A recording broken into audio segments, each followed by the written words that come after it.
സർക്കാർ സർവീസുകളിൽ സേവനമനുഷ്ഠിക്കുന്ന താൽക്കാലിക ജീവനക്കാർക്ക് ആശ്വാസവിധിയുമായി സുപ്രീംകോടതി. സർക്കാർ സർവീസുകളിലെ താൽക്കാലിക ജീവനക്കാർക്കും പെൻഷൻ ലഭിക്കാൻ നിയമപരമായ അർഹതയുണ്ടെന്ന് സുപ്രീംകോടതി പ്രസ്താവിച്ചു.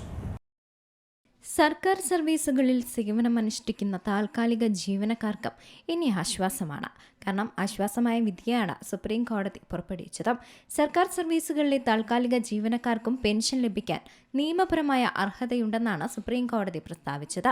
പെൻഷൻ എന്നത് തൊഴിലുടമയുടെ ഔദാര്യമല്ലെന്നും അത് ജീവനക്കാരുടെ ഭരണഘടനാപരമായ അവകാശമാണെന്നും സുപ്രീം കോടതി നിരീക്ഷിച്ചു.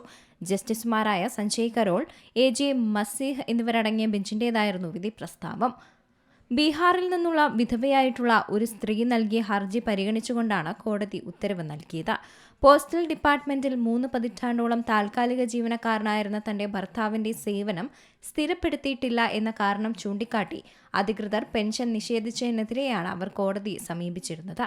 കേന്ദ്ര അഡ്മിനിസ്ട്രേറ്റീവ് ട്രിബ്യൂണൽ, പട്ന ഹൈക്കോടതി എന്നിവിടങ്ങളിലെ നിയമ പോരാട്ടങ്ങൾക്ക് ശേഷമാണ് കേസ് സുപ്രീം കോടതിയുടെ പരിഗണനയിലെത്തുന്നത്. പെൻഷൻ നൽകുന്നത് വലിയ സാമ്പത്തിക ബാധ്യതയുണ്ടാക്കുമെന്ന കേന്ദ്ര സർക്കാരിന്റെ വാദം കോടതി തള്ളിക്കളഞ്ഞു. പെൻഷൻ എന്നത് തൊഴിലുടമയുടെ സാമ്പത്തിക സൗകര്യത്തെ ആശ്രയിച്ചു നൽകേണ്ട ഒന്നല്ലെന്നാണ് കോടതി ചൂണ്ടിക്കാട്ടിയത്. മറിച്ച് ഒരാൾ തന്റെ ദീർഘകാലത്തെ സേവനങ്ങളിലൂടെ നേടിയെടുത്ത മാറ്റിവെച്ച വേതനമാണ് പെൻഷനെന്നും കോടതി വിധിന്യായത്തിൽ വ്യക്തമാക്കി. News desk Zee Malayalam news. ഏറ്റവും പുതിയ വാർത്തകളും വിശേഷങ്ങളും വിരൽത്തുമ്പിലറിയാൻ സീ മലയാളം ന്യൂസ് എല്ലാ ഡിജിറ്റൽ പ്ലാറ്റ്ഫോമുകളിലും ലഭ്യം.